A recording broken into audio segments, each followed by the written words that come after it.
Assalamu alaikum, dear students. We are learning history of class 10th, chapter 1, that is the rise of nationalism in Europe.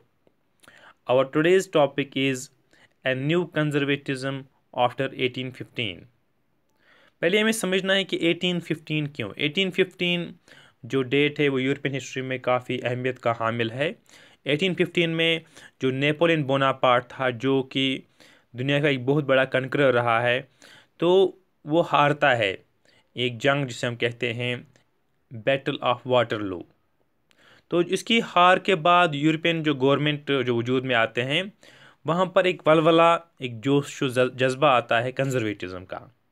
No, कंजर्वेटिज़म क्या होता है? ये एक सियासी philosophy है, सियासी फ़लसफ़ा है, जिसमें अहमियत दी जाती है रिवायात को। जो पुराने इदारे हैं, जो पुराने ज़ाब्ते हैं, उनको अहमियत दी जाती है। और जो तेज़ी से जो कोई तब्दीली आते हैं, ये इसके ख़िलाफ़ हैं। ये चाहते हैं कि तब्दीली आहिस्ता हो, ग्रेजुअल हो। फाइन। और कंजर्वेटिव, जैसे मैंने कहा, ये बिलीव करते हैं जो रिवायती इदारे हैं, जैसे जो स्टेट की हो या सोसाइटी की सतह पे हो, वो महफूज रहें। जैसे कि मोनार्की है, जैसे कि चर्च है, जैसे कि समाज में जो डिफरेंट रैंक होते हैं वो महफूज रहें, high class, low class, like that. Property महफूज रहे, फैमिली महफूज रहें। इनका यही फ़लसफ़ा रहता है। और जो ज़्यादातर जो कंजर्वेटिव्स थे, ये ये नहीं चाहते थे कि जो इनकलाब जो आया था फ्रांस में, वही समाज फिर से बहाल हो। ये चाहते थे कि जो मॉडर्नाइजेशन नेपोलियन ने की थी, उससे जो रिवायती इदारे हैं, जैसे मोनार्की है, वो उसमें तक़वियत आई थी, वो स्ट्रेंथन हुई थी।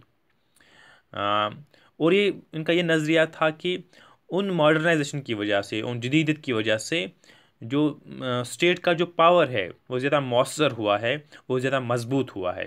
जैसे अगर बात करेंगे, जो मॉडर्न आर्मी थी, जदीद आर्मी थी, या जो एफिशिएंट ब्यूरोक्रेसी थी, जो मौसर ब्यूरोक्रेसी थी, एडमिनिस्ट्रेटर्स थे, या जो डायनेमिक इकॉनमी थी, जो मुतहरिक इकॉनमी उनके पास थी, या जो एबॉलिशन हुआ था फ्यूडलिज्म का, जो जागीरदाराना निज़ाम था, या सर्वडम था, जो एक किस्म की ग़ुलामी थी।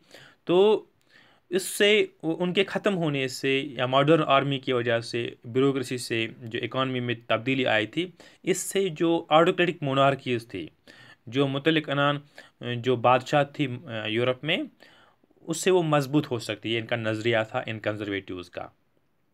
1815 के बाद हम देखते हैं कि जो नुमाइंदे हैं, जिनने जंग जीती थी, जिसमें ब्रिटेन था, रशिया था, प्रूशिया था, ऑस्ट्रिया था, जिन्होंने मजमूई तौर पर नेपोलियन को हराया था। ये जो चार पावर्स जिनका मैंने यहाँ पर जिक्र किया, ब्रिटेन, रशिया, प्रूशिया, ऑस्ट्रिया, तो एक जगह जमा होते हैं वियना में। फाइन।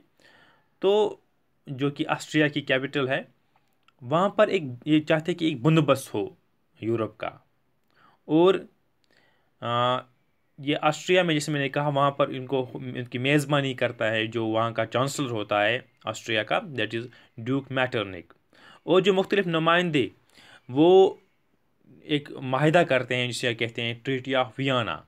ये 1815 में ही होता है, जिससे जो नेपोलियन ने यूरोप में तब्दीली लाई थी बिकॉज ऑफ नेपोलियनिक वार्स, ये इनको उनका खात्मा करना चाहते थे, उन तब्दीलियों का जो जो नेपोलियन ने लाई थी। जैसे जो फ्रेंच रिवॉल्यूशन जिस वक्त आया, वहाँ पर एक डायनास्टी हुकूमत कर, जिसे हम बर्बन डायनास्टी कहते हैं, उनने उसको बहाल किया, फिर एक बार उनको रेस्टोर किया।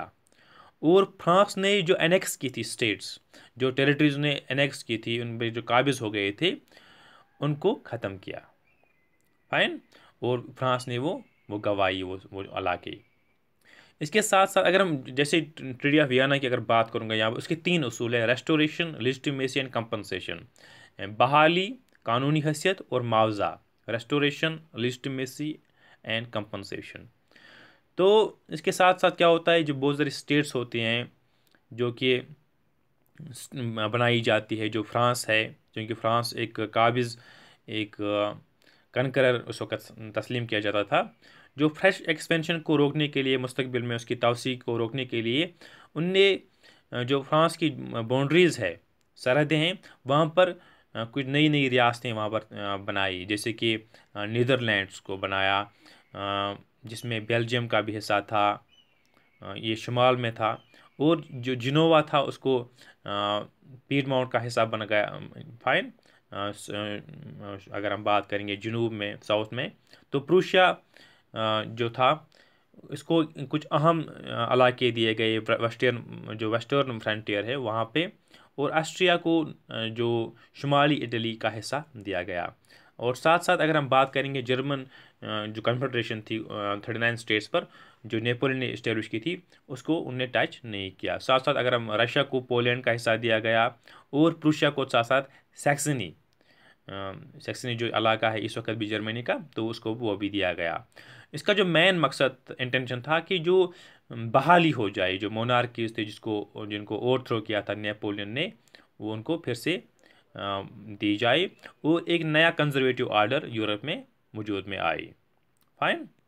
यहाँ पर आप मैप में भी देख सकते हैं किस तरह से इन चीज़ों का बंटवारा हुआ। तो इस तरह से हम देखते हैं कि जो कंजर्वेटिव रजीम्स थे ये मुतलिकुल अनान थे।